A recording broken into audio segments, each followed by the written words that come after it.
तो दोस्तों आज हम आपके लिए एक बहुत ही विशेष मुद्दा लेके आए हैं। आपने अक्सर देखा होगा कि लोग अपने पड़ोसी से बहुत ज़्यादा परेशान रहते हैं।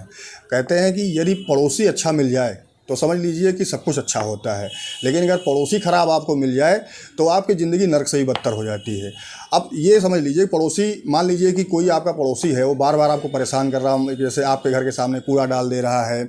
अक्सर गाँव में देखे होंगे कि पड़ोसियों के विवाद नाली का सबसे ज़्यादा होता है। दूसरी चीज़, आपके घर के सामने गाड़ी पार्क कर दे रहा है जिससे आपको निकलने में दिक्कत हो रही है। आपका पड़ोसी आप अपने घर में बहुत तेज़ साउंड में गाने बजा रहा है जिससे आपको डिस्टर्बेंस हो रही है। आपके बच्चे डिस्टर्ब हो रहे हैं, उनकी पढ़ाई में दिक्कत आ रही है।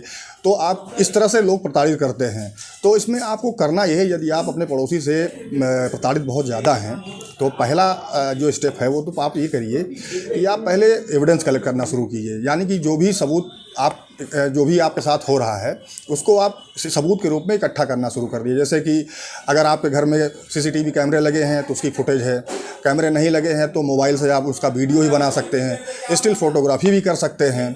यदि फ़ोन पर आप बात कर रहे हैं तो उसकी वॉइस रिकॉर्डिंग भी कर सकते हैं। तो ये आप एविडेंस के रूप में कलेक्ट कर लीजिए।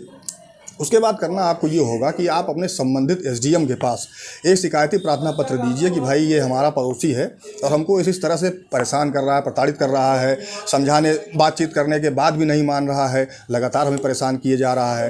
तो एसडीएम के यहाँ जो प्रार्थना पत्र आप देंगे उसमें जो भी आपने एविडेंस कलेक्ट किया है, जैसे कि आपने जो फोटोग्राफी है या वीडियो है, उस जो भी कुछ है वो सारी चीज़ें आप एनेक्स करते हुए सब प्रार्थना पत्र के साथ आप एसडीएम के यहाँ दीजिए। एसडीएम संबंधित थाने से रिपोर्ट मंगाएगा कि भाई ये हमारे यहाँ प्रार्थना पत्र पड़ा है, आप इसकी जांच करके आख्या हमें दीजिए। उस संबंधित थाने से अधिकारी आपके उस जो स्थान है वहाँ की जांच करेगा, एक अपनी रिपोर्ट तैयार करेगा और वो एसडीएम के यहाँ भेजेगा। एसडीएम सारी रिपोर्टें देखेगा, अगर उसको मामला सच लगता है तो वो उचित कार्रवाई का निर्देश देगा। लेकिन यदि उसके बाद भी आपका पड़ोसी उस आदेश का पालन नहीं कर रहा है, फिर भी आपको परेशान कर रहा है, तो आईपीसी की धारा 188 के तहत उसके ऊपर कार्रवाई हो सकती है जिसमें जेल तक का प्रावधान है। तो यदि 188 की कार्यवाही होने के बाद भी आपका पड़ोसी अपनी हरकतों से बाज नहीं आता है, यानी कि वो आपके घर के सामने कूड़ा फेंकता है, आपके घर के सामने अपनी गाड़ी खड़ी कर देता है, नाली का गंदा पानी आपके घर के सामने निकालता है, तेज़ ध्वनि में जो है गाने बजाता है, तो इसके लिए फिर आप क्रिमिनल प्रोसीडिंग में जाइएगा और संबंधित थाने को एक शिकायती प्रार्थना पत्र दीजिए कि भाई हमारा पड़ोसी हमें इस तरह से परेशान कर रहा है, प्रताड़ित कर रहा है, जिससे हम और हमारा परिवार भयभीत है, डरा हुआ है। इससे पहले भी हमने जो है एसडीएम के यहाँ ये एप्लीकेशन दी थी जिसमें 188 की कार्रवाई तक हुई है, फिर भी हमारा पड़ोसी नहीं मान रहा है, तो थाने द्वारा उचित कार्रवाई उस पर की जाती है।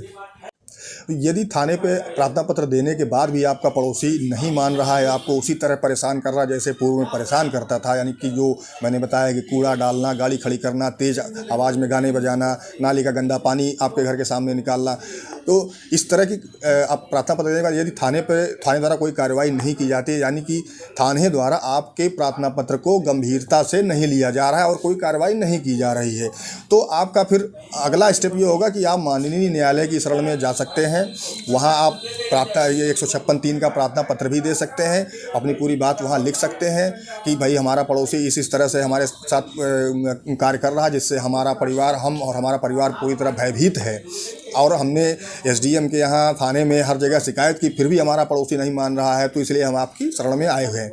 तो एक 156(3) है। दूसरा, आप क्रिमिनल कंप्लेंट के थ्रू भी आप न्यायालय के शरण में जा सकते हैं, उसमें भी आप अपनी पूरी बात लिख के आइएगा, न्यायालय उस पर कार्रवाई करेगा।